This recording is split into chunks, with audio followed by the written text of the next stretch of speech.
A single mother was beaten and cast out with her baby till a billionaire came. Before we continue, please remember to like, share and subscribe. The night was dark and unforgiving, the cold rain soaking everything in its path. Elena, a young single mother, struggled to keep her footing on the slick, empty streets. Clutching her baby tightly to her chest, she moved forward with trembling legs, each step heavier than the last. Her clothes hung in tatters, damp and clinging to her thin frame, and bruises marred her pale face, silent witnesses to a violence she could barely escape. The baby's soft cries pierced the stillness of the night, echoing Elena's own desperation. Every corner she turned, every shadow she passed, felt like a silent reminder of how alone she was. The world around her seemed cold and unwelcoming, just like the night itself. She searched desperately for shelter, any place that might offer a refuge from the storm, not just the rain, but the harsh reality that had forced her out into the darkness. Her eyes, wide with fear and exhaustion, flickered between hope and despair. Was there anyone left who could help her? Or was she destined to wander this unforgiving night, a mother and child abandoned to the elements? The camera captures the raw, heartbreaking vulnerability etched on Elena's face. There is no pretense here. Only the stark, painful truth of a woman beaten down by life's cruelty yet still fiercely protective of her child. Her fingers tremble as she rocks the baby gently, whispering soft words to soothe him, though her own heart aches with uncertainty. Her journey is a silent scream against the injustice she has suffered, a desperate fight to survive when all seems lost. The rain falls harder, mingling with her tears as she stumbles toward the faint glow of distant streetlights, searching for a sign. A door left open, a hand willing to help. But the city remains indifferent, the night swallowing her fragile figure in its cold embrace. This is the darkest night of Elena's life, the moment when her strength is tested beyond measure. Yet beneath the bruises and the fear lies an unbreakable will, a mother's love so fierce that no storm, no matter how cruel, can extinguish it. The scene closes with her silhouette fading into the rain-soaked street, a poignant testament to the brutal reality faced by so many women cast out and left to fend for themselves and their children. Her story is one of pain and survival, of despair and hope intertwined, setting the stage for the unexpected journey that lies ahead.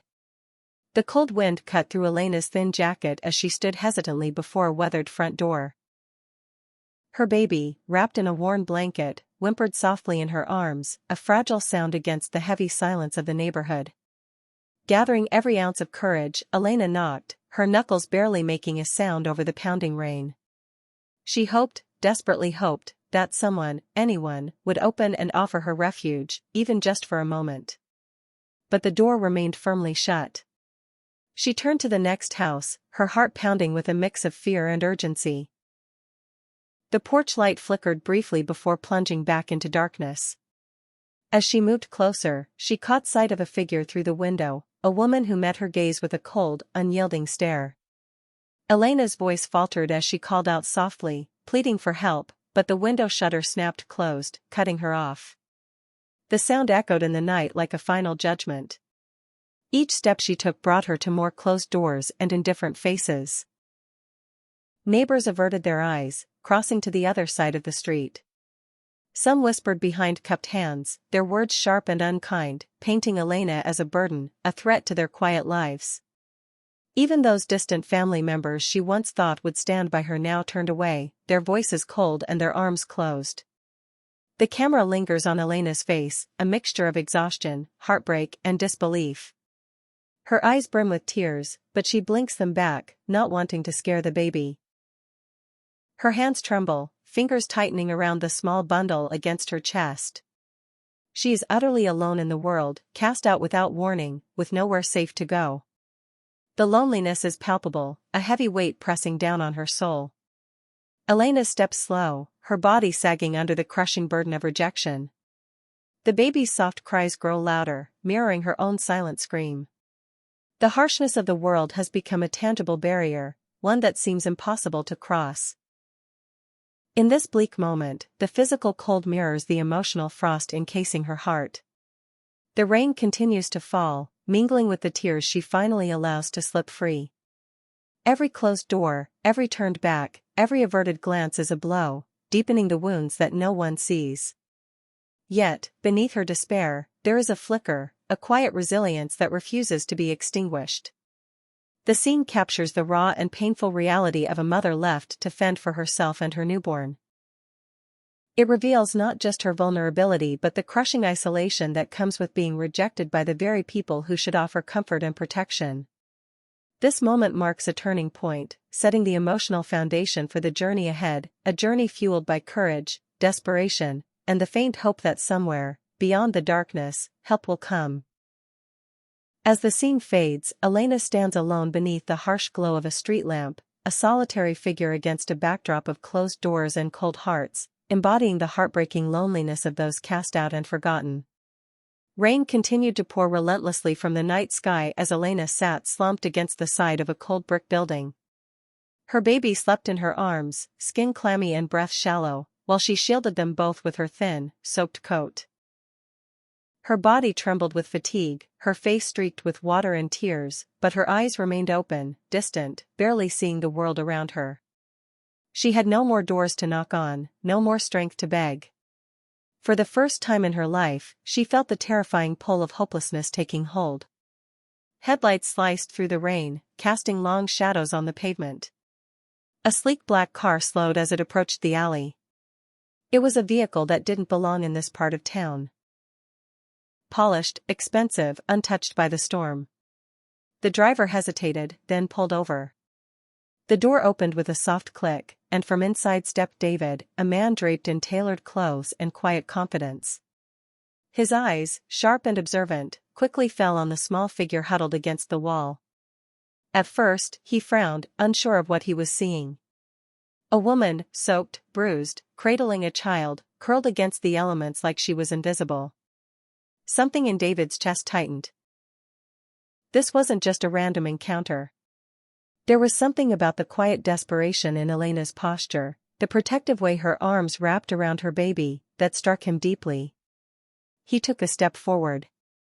Elena noticed the sound of approaching footsteps and looked up in alarm. Her eyes widened with fear. She held her baby closer, instinctively pulling back. For a brief moment, she braced herself, thinking he would shoo her away like the others, or worse. But David didn't speak at first. He simply crouched down to her level, careful not to startle her. The camera captured the moment their eyes met, his filled with surprise, concern, and something gentler she hadn't seen in anyone's face in a long time. Hers, wide and cautious, were rimmed with exhaustion. "I'm not here to hurt you," David said softly, glancing at the child. "Do you need help?" Elena didn't answer right away. Her voice was gone, drowned by nights of crying and days of silence. But her eyes, glassy with unshed tears, told him everything. Without another word, David shrugged off his coat and gently placed it over her shoulders. The contrast was striking, his warm, dry fabric against her soaked, threadbare clothing. He pulled out his phone, making a quiet call, ordering a driver, a doctor, and clean blankets. In that moment, the gap between billionaire and broken mother didn't matter. The camera lingered on the image of David kneeling in the rain beside Elena, a moment of humanity bridging the divide between two worlds. This was the turning point, where indifference gave way to compassion, where suffering was no longer ignored. It was the beginning of something neither of them saw coming, something that would change the course of both their lives forever. The car rolled quietly through wrought iron gates and up a long, winding driveway flanked by manicured hedges. Elena sat in the back seat, clutching her baby close, her fingers trembling against the soft fabric of the blanket David had given them. Everything felt surreal, the sudden warmth, the expensive vehicle, and now, the towering mansion coming into view. Lit by soft golden lights, the estate stood like something out of a dream, or perhaps a distant world she had never imagined herself entering. David watched her carefully as the car came to a stop before the grand entrance. He didn't speak immediately. He understood that too many words, too soon, might only deepen her unease. Instead, he gently stepped out and opened her door, shielding her and the child from the light drizzle now falling. Elena hesitated, glancing at the house and then at him, her eyes uncertain. With a soft nod, David extended his hand, not to pull, but to offer.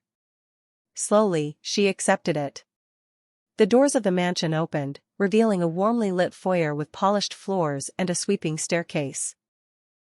A maid approached quietly, her expression neutral but respectful. David instructed her to bring blankets and warm soup. He then turned back to Elena. "You're safe here. No one will hurt you," he said softly. Elena looked around in disbelief. Her shoes left wet marks on the gleaming floor. The baby stirred, letting out a quiet cry. At once, David signaled one of his staff to call a private physician. Elena's eyes widened at the gesture. Why are you doing this?"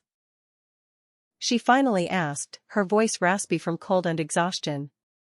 David paused, then answered honestly. "Because no one else did." Soon, a guest room was prepared, a cozy space with soft linens, glowing lamps, and a crib already being assembled by the staff. Elena sat on the edge of the bed, holding her baby close as the doctor examined them. Minor injuries were treated, and warm bottles and food were brought in. All the while, David remained nearby, not intruding, but present. That night, for the first time in weeks, Elena sat down to a warm meal. She ate slowly, cautiously, her body still tense from days of survival. David joined her at the table, eating silently, respectfully giving her space. Yet his eyes, filled with something far softer than pity, watched her every movement with care. "This place," she whispered after a while, "doesn't feel real." "I know," David replied. "But the comfort is real. And it's yours for as long as you need it." There was silence between them then, not awkward, but heavy with unspoken emotions. Elena looked down at her child sleeping in her arms, then back at David. Her lips trembled, not with fear this time, but with the fragile hope of something she hadn't dared to believe in, kindness without condition. The scene lingered on this quiet moment. Elena, wrapped in clean clothes, her child finally at rest, leaned back in the plush chair as the rain continued to fall outside. David watched her quietly, something stirring in his chest that had been dormant far too long.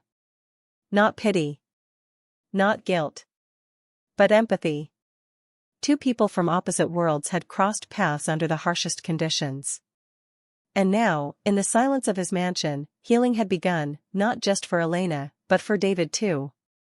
The fire crackled softly in the grand sitting room, casting warm shadows across the polished wood and velvet chairs.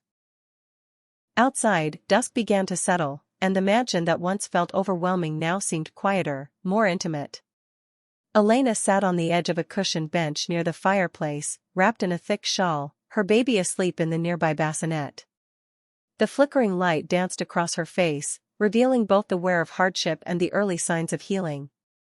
David stood across from her, holding a cup of untouched tea. His usually composed demeanor was now open, tentative, as if waiting for a moment he wasn't sure would come. Elena took a slow breath, her voice uncertain. "You asked where I came from." David nodded but said nothing, letting her set the pace. "My mother died when I was 14. After that, it was just me and foster homes, some good, most not. I thought I was escaping all that when I met Adrian. He was charming, sweet, until he wasn't." Her hands clenched slightly in her lap. "At first, it was words. Then it was bruises. Then it was control. Every step I took away, he tightened his grip." David lowered himself into the chair across from her, his gaze unwavering. "I stayed longer than I should have. Because of the baby. Because I had nowhere else to go. Until the night he raised his hand while I was holding my son, and I ran. I didn't look back." Silence hung between them, not heavy but respectful. David finally spoke. "You survived hell. And you walked out of it holding your child." Elena looked up, eyes glistening. "Some days I didn't think I'd make it. But I had to. For him." The room seemed to breathe with them, quiet and still. Then David leaned forward, resting his elbows on his knees. "My life looks perfect from the outside. But it's empty. I built empires, lost sleep over stock prices, sat in penthouses too high to hear anything real. My parents died young. I inherited everything but never learned what to do with it beyond building more. And then, the silence, the loneliness, it just became normal. Their eyes met, two people who had walked entirely different roads, now meeting at a rare and quiet intersection of understanding. Elena's voice softened. And yet you stopped for a stranger. I think I was looking for someone without knowing it. Someone who reminded me that life isn't just numbers and boardrooms. She looked at him for a long moment. You don't have to fix me. I'm not broken. Just tired. I'm not trying to fix you, David said. I'm trying to know you. The baby stirred in his sleep, and Elena turned, gently adjusting his blanket. When she looked back, her expression had shifted, not just guarded survival, but something more vulnerable, more open. Thank you, she whispered. For listening. David smiled faintly, not with pity, but with respect. Thank you for trusting me. The firelight flickered between them as the room settled again into silence. But this time it wasn't filled with pain or regret, it was filled with possibility. Two souls who had been wandering for different reasons had finally found someone who listened. And in that quiet space between confession and understanding, the first real foundation of something new was laid. Morning sunlight streamed through the large bay windows of the training center, where Elena sat in a circle of women, each holding pens and notebooks filled with dreams. Her face, once shadowed by fear and exhaustion, now carried a quiet determination. As the instructor called on her, she stood with a small smile and introduced herself, confident, proud, and no longer invisible. With David's unwavering support, Elena had taken her first steps toward independence. He had connected her with a program designed to help women like her, offering career training, therapy, and child care. For the first time in a long while, she was surrounded by people who saw her potential rather than her scars.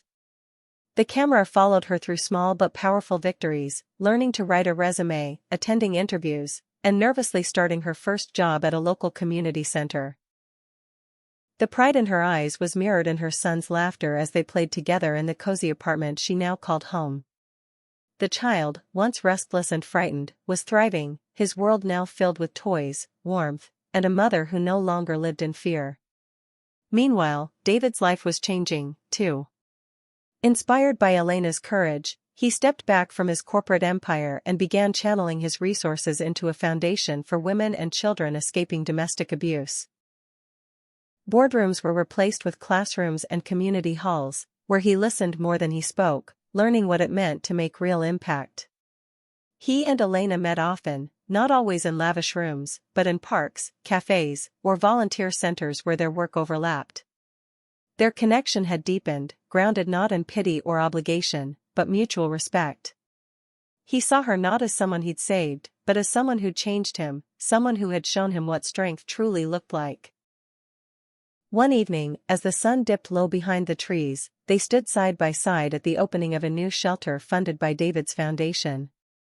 Elena gave a speech, her voice steady as she shared her story with the gathered crowd. David watched from the sidelines, not with ownership, but admiration. Afterward, as people dispersed, Elena turned to him. All of this, it's bigger than me now. Bigger than us. He nodded. That's the point, isn't it? We build, not just for ourselves, but for those still searching for safety, for a beginning. Their hands brushed, and for a brief moment, nothing else mattered. They had both started alone, haunted by different kinds of silence. But now, they stood together, no longer survivor and benefactor, but partners shaping a future born from the ashes of their pasts. The final shot lingered on the new shelter's sign, then panned to Elena's son laughing in the grass nearby. Life was no longer something to endure. It was something to build, cherish, and finally, call their own. Sunlight poured through the tall windows of the newly built community center, where laughter echoed through wide halls and warm voices filled the air. Children played in a corner with volunteers, while women gathered in small groups, some attending workshops, others sharing stories over coffee. The place pulsed with life, healing, and the promise of transformation. At the heart of it all walked Elena, her eyes bright with joy, her steps confident and calm. She moved through the crowd with grace, hugging familiar faces, offering kind words, and checking in on the very people whose stories mirrored her own. Her outreach program, once just a dream scribbled in a battered notebook, was now a thriving sanctuary for survivors of abuse, poverty, and abandonment. Beside her was David, no longer the reserved billionaire but a man whose wealth had found purpose beyond numbers. He watched Elena as she worked the room, proud and humbled. Every inch of the center was a testament to her resilience, and to the strength that comes from rebuilding not just one life, but many. They stopped by a table where a woman clutched a job offer in one hand and her toddler in the other. "It's because of you," the woman whispered to Elena, tears in her eyes. Elena simply smiled and said, "It's because you didn't give up." As the afternoon unfolded, the camera followed Elena and David through the vibrant scene, past a classroom filled with single mothers learning new skills, into a kitchen where warm meals were being shared, and into a garden courtyard where children laughed freely. The contrast to that cold, rainy night months ago, when Elena had been wandering the streets with nothing but her baby and a broken heart, was stark. But this was not a fairy tale. It was the hard-earned result of faith, kindness, and second chances. They paused at a mural on one of the walls, painted by survivors. It depicted a tree with roots reaching deep into broken ground and branches stretching skyward, full of blossoms. At its base were the words, "Where there is compassion, there is hope." Elena turned to David. "Do you ever wonder what would have happened if you hadn't stopped that night?" He met her gaze. "Every day. And every day, I'm grateful I did." Their hands found each other's, not for reassurance, but for connection, partnership, and peace. As the camera slowly pulled back, capturing the vibrant hum of the community they had built, a soft narration began. Thank you for watching. If you enjoyed the story, please remember to like, share, and subscribe. Thank you.